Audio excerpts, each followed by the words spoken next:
আপনার টাকা আছে, আপনি খামার করতে পারবেন না। বলছিল তুমি যদি গরুর খামার দিতে চাও তাহলে আগে 6 মাস গরুর খামারে চাকরি করে আসো এবং বিনা পয়সায় এখন কিছু বাছুর কিনে রাখতে পারেন। এখন যে সময়টা ঈদের আগে এই সময়। আসসালামু আলাইকুম ভিউয়ার্স, নতুন একটা ভিডিও নিয়ে এসেছি। আর আজকের ভিডিওটা থাকতেছে বলতে আমরা কিছু সংক্ষিপ্ত সিম্পল আলোচনা করবো। এটা হলো আপনারা অনেকে গরু পালেন এবং নতুন যারা উদ্যোক্তা চেষ্টা করতেছেন গরু পালার জন্য, তারা হয়তোবা জানেন না বর্তমান বাজার সিন্ডিকেট এবং খাদ্যের দাম অনুযায়ী আপনি কতটুক বা কতদিন এই বাজারে টিকে থাকতে পারবেন, এটা হলো সবচেয়ে বড় বিষয়। আর দ্বিতীয় কথা, আমি সবসময় বলি যে আসলে নতুন যারা শুরু করতে চান অবশ্যই আপনার টাকা আছে, আপনি খামার করতে পারবেন না। আমি বরাবরই বলি আপনার টাকা আছে, টাকাটারে আপনি কয়েকটা খণ্ডে ভাগ করেন।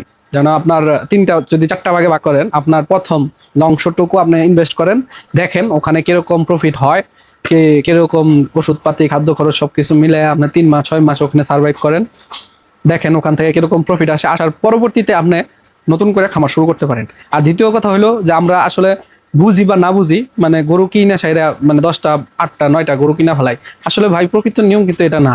আপনি যদি 9টার খাবার পর্যাপ্ত পরিমাণে না দিতে পারেন তাহলে আপনার 9টা কেনার দরকার নাই। তো আপনি 2টা কিনেন বা 4টা কিনেন বা 6টা কিনেন, একটা সার্কেল তৈরি করেন যেন আপনার প্রতি 2 মাস পর পর এক জোড়া করে বা একটা করে এরকম ভাবে ছাড়তে পারেন। এরকম প্রসেসে গরু পালেন, তাহলে আশা করি আপনাদের গরুর মানে প্রফিট যদি সীমিত হয়, নিজে যদি পরিশ্রম করতে পারেন, তাহলে অবশ্যই অবশ্যই জিভে ধরা মাল বেঁচে থাকলে আপনার কিছু না কিছু প্রফিট সে দিয়েই যাবে। অনেক সময় আছে যে সময়গুলোতে মূলত গরুটা কিনা যায় না, বা ওই সময় ওই গরু না কিনা অন্য গরু কিনলে ভালো, এই ধরনের কিছু সময় আছে। এই সময় মেনটেন্যান্সের মধ্যে আপনার গরুটা কিনতে হবে। যদি আপনি চিন্তা করেন যে আমি কুরবানির জন্য গরু কিনবো, তাহলে কুরবানিতে গরু না, রমজানেরও অনেক আগে, মিনিমাম 1 মাস আগে আপনার গরুটা কালেকশন করতে হবে এবং কুরবানির পরে গরুটা বিক্রি করতে হবে। এখন একটা সিক্রেট আমি একটা জিনিস বইলা দিই, এটা হলো বাছুর। যদি আপনারা এখন কিছু বাছুর কিনে রাখতে পারেন, এখন যে সময়টা ঈদের আগে, এই সময় যদি কিছু বাছুর গরু, ষাঁড় বাছুর গরু, এগুলো যদি আপনি কিনে নিতে পারেন, পরবর্তীতে ঈদের 20 দিন 25 দিন বা 30 দিন বা 1 মাস পরে এই বাছুরগুলো কিন্তু খাবেও কম, কিন্তু প্রত্যেকটা বাছুর আপনার এই 1 মাসে মোটামুটি একটা ভালো বেনিফিট দিবে। কিরকম দিবে? কারণ এখন যারা প্রান্তিক খামারি বলেন আর আমরা বড় বা বিগ সাইজের খামার যাদের আছে তাদের কথাই যদি বলেন, তারা এখন গরু কি করবে, বিক্রি করার পরে পরবর্তী সময় মানে ঈদের পরে, ঈদটা আমেজটা শেষ হওয়ার পরে তারা কি করবে, আবার গরু উঠানো শুরু করবে।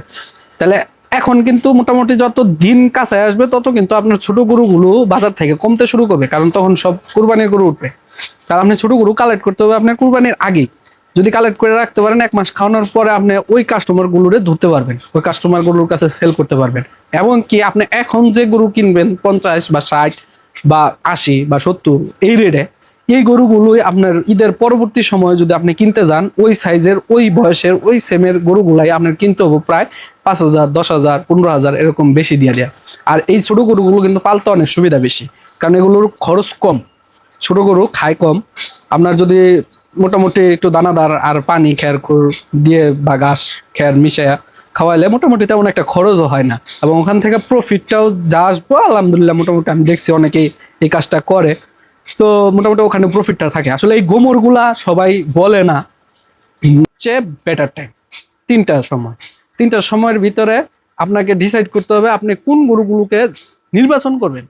যেমন হলস্টেইন ফ্রিজিয়ান বা ক্রস ফ্রিজিয়ান বা শাহিওয়াল বা ব্রাহ্মা তো এখন বন্ধ, মোটামুটি ব্রাহ্মা নিয়ে আমরা কোনো কথা বলতে পারতেছি না, বা শাহিওয়াল বা সিন্ধি বা আদার্স যে গরুগুলো আছে, গির বা নেপালি, ইন্ডিয়া নেপালি, এই যে গরুগুলো আছে, এগুলো যদি আপনি নিয়ে শুরু করতে চান তাহলে প্রত্যেকটা গরুর জন্য একটা নির্দিষ্ট মার্কেট প্লেস আছে। যেমন এখন যে গরুগুলো কথা বলতেছি এটা হলো হলস্টেইন ফ্রিজিয়ান। এই গরুগুলো সারা বছর চলে, মানে এগুলো গ্রোথ খুব তাড়াতাড়ি আসে। এবং এই হলস্টাইন ফ্রিজিয়ান জাতের গরুগুলো মাংসের চাহিদা, মানে মাংসের দোকানদার যারা আছে বা মাংসের যে চাহিদা পূরণের জন্য এই গরুগুলো সারা বছর একতালে চলে। বেশি করে রমজান এবং রমজান ঈদে এই গরুগুলোর মার্কেট টপ থাকে, হাই থাকে। আর যদি আপনি শাহিয়াল, গির, দেশাল বা গজালা বা যাই বলেন না কেন, যেন দেখতে সৌন্দর্য, লাল খয়েরি সাদা কালো দেখতে সুন্দর, এই গরুগুলা মূলত কুরবানির টার্গেটে পালন করা হয়। মানে যেগুলো দেখতে সৌন্দর্যবর্ধক, একজন মানুষ যখন কুরবানি দেয় অবশ্যই তার একটা প্রাণী যেন সুন্দর হয়, ভালো হয়, দেখতে খুব ড্যাশিং লাগে, এরকম একটা প্রাণী সবাই কুরবানি দিতে চায়। তো কুরবানির জন্য যদি করতে চান, আপনি পালন করতে চান, তাহলে অবশ্যই আপনাকে শাহিওয়াল, গির বা সিন্ধি বা আপনার নেপোলি এই টাইপের যে গরুগুলো আছে কালারফুল, যেন দেখতে অনেক ভাল লাগে, বড় সড়ো হয়, মোটামুটি দেখতে ভাল লাগে এবং তাদের ফিটনেস বডি গজ বা আমরা যেটা গজ বলি পিঠের গজ, এগুলো যেন সুন্দর থাকে, এই টাইপের গরুগুলো কুরবানিতে খুব চাহিদা থাকে এবং এই কুরবানির জন্য এই গরুগুলাই মূলত বিক্রি করা হয়। আর ফ্রিজিয়ান জাতটা যে কুরবানির সময় বিক্রি করা যায় না আসলে তা না, কিন্তু মানুষের সৌন্দর্যটার উপর যদি ডিপেন্ড করেন তাহলে এই যে ফ্রিজিয়ানের চেয়ে শাহিওয়াল টাইপের মানে লাল খয়েরি এই টাইপের যে কালো এই গরুগুলোর চাহিদা বেশি থাকে। আর ফ্রিজিয়ানটা মোটামুটি সারা বছরের জন্য ঠিক আছে। আর গরু কেনার কিছু সময় আছে, যে এই সময়গুলোতে যেমন বর্ষার পর পরে একটা সময় যখন আপনি মানে বর্ষা চলতেছে, বর্ষার সিজনে গরুর দাম কিছু কম থাকে, বর্ষার সময় কিছু গরু কিনতে পারেন। আবার আপনার মানে শীতের আগে আগে আপনি মনে করেন গরু কিনে বা শীতের ভিতরে গরু কিনতে পারেন। এই সময়গুলোতে আপনার গরুর দাম কম থাকে। আবার গরুর দাম ওঠে আপনার চৈত্র, ফাল্গুন চৈত্র বৈশাখ 3 মাস, এই 3 মাস গরুর বাজার হাই টপ থাকে, মানে সর্বোচ্চ থাকে। তো আপনার এই যে এই ম্যানেজমেন্টগুলা নিয়ে অনেকেই ভিডিওতে সবাই এ ধরনের কথা বলে না, কিন্তু আমি বলতেছি একটাই কারণ আমার নতুন ভাই বেরাদার যারা আছেন বা নতুন ভাইয়েরা যারা খামার শুরু করতে চাইতেছেন, তারা যেন আগে থেকে এই ভিডিওগুলো দেখা তারা যেন বুঝতে পারে। আমি কথাগুলো এভাবে বলতেছি না, আমার নিজের বাস্তব অভিজ্ঞতা থেকে সব কথাগুলো বলতেছি এবং আমরা যা দেখতেছি বাজারে ওইটার উপর ডিপেন্ড করে মূলত আমি কথাগুলো বলতেছি। নতুন নতুন খামারে ভিজিট করবেন, সেখানকার পরিস্থিতি কিভাবে কি করতেছে, কিভাবে চলতেছে, খাবার ব্যবস্থাপনা কি, শেড ব্যবস্থাপনা কি, এই জিনিসগুলো নিয়ে আলোচনা করবেন, দেখবেন, তাদের কাছ থেকে শিখবেন, শিখার শেষ নাই। আমাদের একটা স্যার ছিল, তিনি বলছিল তুমি যদি গরুর খামার দিতে চাও তাহলে আগে 6 মাস গরুর খামারে চাকরি করে আসো এবং বিনা পয়সায়, তাহলে তুমি সেখান থেকে কিছু শিখতে পারবা এবং সেই শিক্ষাটা একবার হাতে কলমে প্র্যাকটিক্যালি শিখতে পারবো আর কি। সবাই ভালো থাকবেন, সুস্থ থাকবেন, আমার জন্য দোয়া করবেন। দেখা হবে অন্য কোনো ভিডিওতে। আল্লাহ হাফেজ।